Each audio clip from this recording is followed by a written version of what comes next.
Types of attribute बघणार आहे.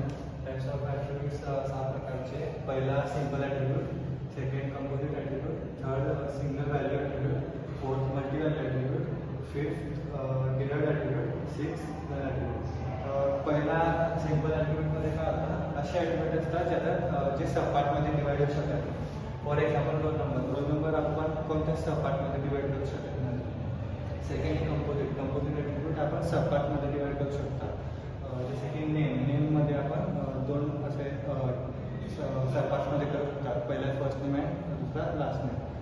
असे composite attribute. Single value attribute असे ॲट्रिब्यूट ज्याच्यात आपण फक्त सिंगल व्हॅल्यू स्टोअर करू शकतो, ते एकपेक्षा जास्त स्टोअर करू शकतो. For example date of birth, प्रत्येकाची डेट ऑफ बर्थ एकच असते, असे दोन नसते, तर आपण फक्त एकच व्हॅल्यू टाकतो. फोर्थ आहे मल्टी व्हॅल्यू ॲट्रिब्यूट. असे ॲट्रिब्यूट ज्याच्यात आपण एकपेक्षा जास्त व्हॅल्यू त्याच्यात सेट करू शकतो. जसे फोन नंबर, काही जणांचे 2 फोन नंबर असतात, तर आपण एका ॲट्रिब्यूटमध्ये मल्टिपल व्हॅल्यू सेट करू शकतो.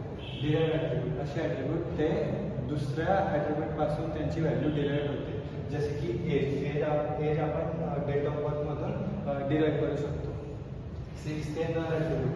असे ॲट्रिब्यूट ज्यांची काहीच व्हॅल्यू नाही, नल व्हॅल्यू आहे, त्यांना आपण नल ॲट्रिब्यूट म्हणतो. आणि जर तुम्ही यांची या डायग्राममध्ये शेप्स पाहिले तर सिंपल ॲट्रिब्यूट्सचा शेप असा ओव्हल असतो. कंपोजिटचे तुम्ही जेव्हा सपाट काढता त्यानंतर असे डॉटेड तुम्ही ओव्हल काढू शकता. सिंगल व्हॅल्यू ॲट्रिब्यूटचा आणि सिंपलचा जो शेप आहे तो सेम असतो, कारण फक्त व्हॅल्यू डिफाईन करण्यासाठी असतो. त्या दोघांचा अर्थ सेम आहे. मल्टी व्हॅल्यूमध्ये आपण 2 सर्कल्स काढता. डिराइव्हड ॲट्रिब्यूट एक प्रकारचा की आहे, फॉरेन की पण त्याला म्हणतो, तर त्याला आपण बारने रिप्रेझेंट करतो. आणि नलचा असा काही शेप नाही, म्हणजे नल व्हॅल्यूच आहे ना, तर त्याला या डायग्राममध्ये रिप्रेझेंट असं करत नाही. तर ते नॉर्मली तुम्ही सिंपल ॲट्रिब्यूट सारखा रिप्रेझेंट करतो.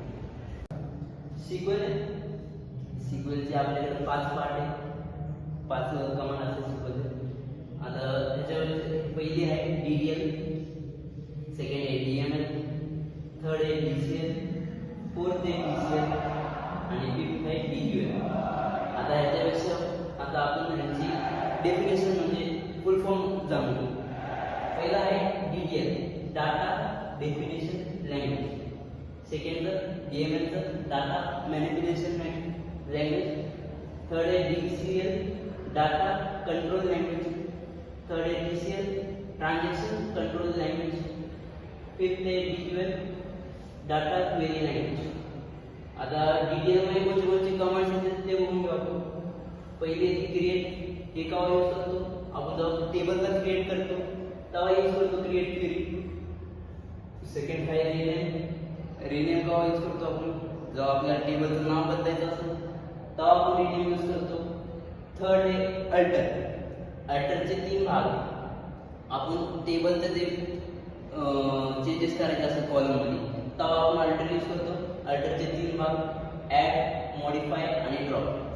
ॲड काय करतात, कॉलमला ॲड करतो आपण एक्स्ट्रा. आता जे कॉलम ॲड आहे त्याला जर मॉडिफाय करायचं काम मॉडिफाय क्वेरी यूज करतो.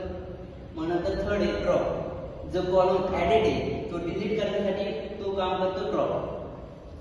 आता डिस्क्राईब, आपल्याला स्ट्रक्चर जर बघायचं असेल आपल्या टेबलचं तर डिस्क्राईब ही जी क्वेरी आहे ती यूज करतो. नेक्स्ट आहे ट्रंकेटचं काम कॉलमचं फ्री करण्याचं काम आहे. तो पूर्ण स्ट्रक्चरला डिलीट नाही करत, बल्कि जे इन्सर्टेड व्हॅल्यू असेल ते डिलीट करण्याचं काम ट्रंकेटचं आहे. आता शेवटची कमांड आहे 6वी, ड्रॉप. ही आपल्या टेबलला डिलीट करते. टेबलचं स्ट्रक्चर नाही राहत, सगळं डिलीट होऊन जातं. आता पुढची लाईन हे पार्ट आहे आपला DML.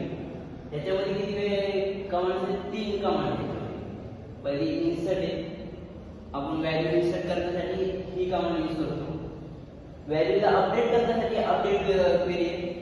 आणि जे अपडेटेड व्हॅल्यू किंवा इन्सर्टेड व्हॅल्यूला डिलीट करण्याचं काम डिलीट क्वेरी करतं. आता DCL मध्ये 2च कमांड आहे, ग्रँट आहे आणि प्रिव्हिलेज रिवोक. प्रिव्हिलेज आपण ग्रँट करण्यासाठी असते. ग्रँट काय करतं, जे पण रूल असतात तुमच्या स्केलमध्ये तुम्हाला टेबलमध्ये रूल वगैरे द्यायचा असेल तर हे ग्रँट करायचं काम ह्याचं आहे, ग्रँट क्वेरी करतं.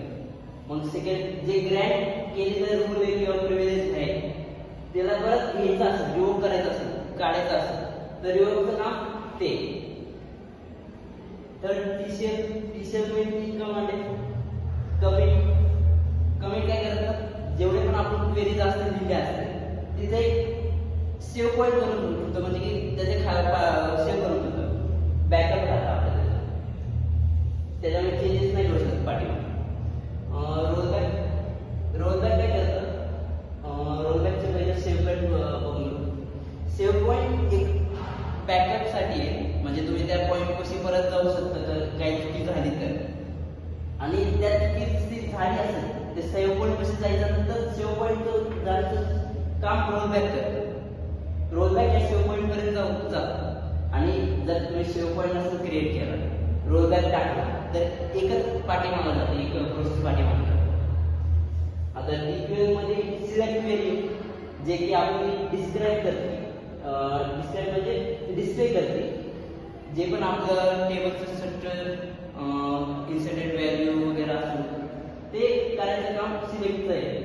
सिलेक्ट आपलं जेवढं पण डिस्प्ले करतं, जेवढे आपल्याला कॉलम पाहिजे किंवा काय तुम्हाला हे पाहिजे असेल